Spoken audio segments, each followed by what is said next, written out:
News पर अब देखिए खबरें फटाफट। पेट्रोल डीजल के दामों में बढ़ोतरी से सब्जियां हुई महंगी, घरों का बिगड़ा बजट। यूपी दीपोत्सव से पहले अयोध्या की पौड़ी घाट पर तैयारियां शुरू। दिल्ली सीएम पहुंचे लखनऊ, कल अयोध्या से रामलला के करेंगे दर्शन। जम्मू कश्मीर के पीर पंजाल रेंज में मुगल रोड पर गिरी बर्फ को हटाकर रास्ता किया गया साफ। भारत में 24 घंटों में कोविड-19 के 14,306 मामले आए सामने, 443 लोगों ने गंवाई जान। केरल में गहराया कोविड-19 का संकट, पिछले 24 घंटों में 8,538 मामले आए सामने, 71 लोगों की मौत। मध्य प्रदेश के उपचुनाव पर राज्य के पूर्व मुख्यमंत्री कमलनाथ बोले, मुझे पूरा विश्वास है कि मतदाता सच्चाई का साथ देंगे। यहाँ के लोग बिकाऊ घोषणाओं, कलाकारों की राजनीति को अच्छे से पहचानते हैं। विपक्ष पर हमला बोलते हुए कमलनाथ बोले, चुप रहे चुप रहेंगे, पर मुझे पूरा विश्वास है जनता राज्य के भविष्य का सही फैसला करेगी। बांग्लादेश के नौसेना प्रमुख एडमिरल एम शाहीन इकबाल ने राष्ट्रीय युद्ध स्मारक पर श्रद्धांजलि दी। तेलुगु देशम पार्टी के प्रमुख और आंध्र प्रदेश के पूर्व मुख्यमंत्री एन चंद्रबाबू नायडू पहुंचे दिल्ली। केंद्रीय गृह मंत्री ने गांदरबल के माता खीर भवानी मंदिर में की पूजा, इस दौरान उनके साथ उपराज्यपाल मनोज सिन्हा भी रहे मौजूद। बांग्लादेश नौसेना एडमिरल एम शाहीन इकबाल को दिल्ली में दिया गया गार्ड ऑफ ऑनर। दिल्ली में उपराष्ट्रपति और केंद्रीय मंत्री अनुराग ठाकुर ने विज्ञान भवन में आयोजित 67वें राष्ट्रीय फिल्म पुरस्कार एवं दादा साहब फाल्के पुरस्कार समारोह में लिया हिस्सा, विजेताओं को किया सम्मानित। भारत के उपराष्ट्रपति और केंद्रीय मंत्री अनुराग ठाकुर ने अभिनेता रजनीकांत को दादा साहब फाल्के पुरस्कार से किया सम्मानित। कार्यक्रम में केंद्रीय मंत्री अनुराग ठाकुर बोले, रजनीकांत को दादा साहब फाल्के पुरस्कार जीतने पर बधाई देता हूं। उन्होंने सिनेमा जगत को 5 दशक दिए, कोई कहेगा वो वेटरन है, कोई आइकॉनिक कलाकार कहेगा। कार्यक्रम में अनुराग ठाकुर ने बताया, दुनिया का कंटेंट अगर कहीं नहीं बन सकता तो वो भारत है। फिल्म निर्माण, post production, animation, visual graphics आदि की संभावना देश के अंदर खड़ी होती है।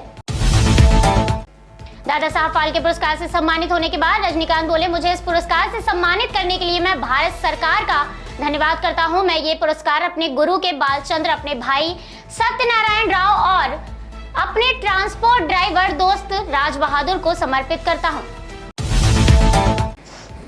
समारोह में बोले उपराष्ट्रपति, दक्षिण भारत के प्रसिद्ध अभिनेताओं में से रजनीकांत एक है। लाखों दिलों पर राज करते हैं और इनको किसी परिचय की आवश्यकता नहीं। आपकी अभिनय कौशल ने भारतीय फिल्म उद्योग को नया आयाम दिया। उपराष्ट्रपति बोले, भारत में दुनिया की सबसे ज्यादा फिल्में बनती हैं जो ट्रांसकॉन्टिनेंटल फुटप्रिंट के साथ अपनी सॉफ्ट पावर को दर्शाता है। हमारी फिल्मों को दुनिया भर में जापान, चीन, रूस, मध्य पूर्व आदि जगहों में देखा और सराहा जाता है। श्रीनगर में बोले गृह मंत्री फारूक साहब ने भारत सरकार को पाकिस्तान से बात करने की सलाह दी। मैं घाटी के युवाओं से बात करना चाहता हूं। मैंने घाटी के युवाओं के सामने दोस्ती का हाथ बढ़ाया। कार्यक्रम को संबोधित करते हुए गृह मंत्री बोले, बहुत लोगों ने सवाल उठाया कि धारा 370 हटाने के बाद घाटी के लोगों की जमीन छीन ली जाएगी। ये लोग विकास को बांध कर रखना चाहते हैं, अपनी सत्ता को बचा कर रखना चाहते हैं। 70 साल से जो भ्रष्टाचार किया उसको चालू रखना चाहते हैं। विपक्ष पर निशाना साधते हुए गृह मंत्री बोले, ये लोग कहते थे कि दहशतगर्दी के खिलाफ आवाज नहीं उठाई। इन लोगों ने घाटी का पर्यटन समाप्त कर दिया था। मार्च 2020 और 21 के बीच देश और विदेश में 1.31 लाख पर्यटक जम्मू कश्मीर आए, जो देश के आजाद होने के बाद सबसे बड़ा आंकड़ा है। गृह मंत्री ने आगे विपक्ष पर हमला बोलते हुए कहा, जो शांति में खलल पहुंचाना चाहते थे उनका मकसद क्या है? यहाँ उद्योग ना लगे, पर्यटन ना बढ़े, यहाँ का युवा बेरोजगार रहे और बेरोजगार के हाथों में पत्थर उठाता रहे। हम चाहते हैं वो पत्थर की बजाय पुस्तक उठाए, हथियार की बजाय कलपुर्जे जोड़ने के साधन उठाए और अपने जीवन को बढ़ाएं। कांग्रेस महासचिव ने किया बड़ा ऐलान, कोरोना काल में और अभी प्रदेश में फैले बुखार में सरकारी उपेक्षा के चलते यूपी की स्वास्थ्य व्यवस्था की जर्जर हालत सबने देखी।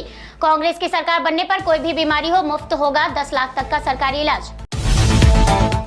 सपा अध्यक्ष ने पार्टी कार्यालय में की वार्ता, आगामी चुनाव के लिए तैयारी शुरू। पीएम ने 64,000 करोड़ की ऐतिहासिक प्रधानमंत्री आत्मनिर्भर स्वास्थ्य भारत योजना का किया शुभारंभ। पीएम ने यूपी को अपने 6 घंटे के दौरे पर हजारों करोड़ का दिया तोहफा। सिद्धार्थनगर में 2,239 करोड़ की लागत से तैयार 9 मेडिकल कॉलेजों का किया उद्घाटन। पीएम ने उद्घाटन समारोह में किया संबोधन, बोले, आज का दिन पूर्वांचल और यूपी के लिए आरोग्य की डबल डोज लेकर आया है। केंद्र में जो सरकार है, यूपी में जो सरकार है, वो अनेक कर्मी योगियों के दशकों की तपस्या का योगदान है।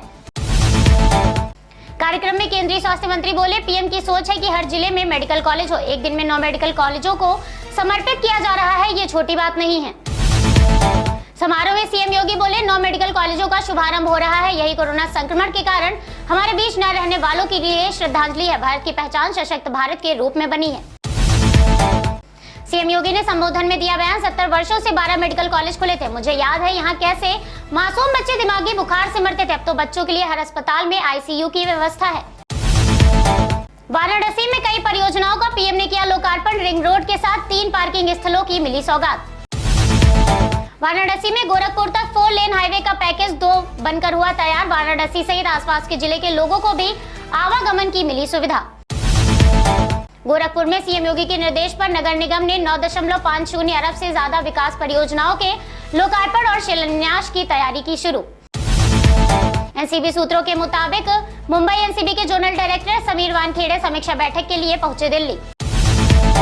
महाराष्ट्र सरकार मंत्री नवाब मलिक ने समीर वानखेड़े पर साधा निशाना। बोले, समीर वानखेड़े फर्जी व्यक्ति हैं जिसका जन्म प्रमाण समीर दाऊद वानखेड़े का है। इसने जन्म प्रमाण पत्र में छेड़छाड़ की और उनके पिता ने धर्मांतरण करने के बाद जो नाम बदला था उसे दुरुस्त किया।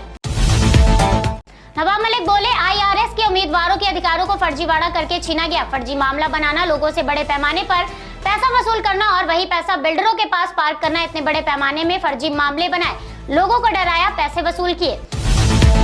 दिल्ली में रक्षा मंत्री बोले, पिछले 5 वर्षों में हमारा निर्यात 334% बढ़ा और अब भारत 75 से अधिक देशों को निर्यात कर रहा है।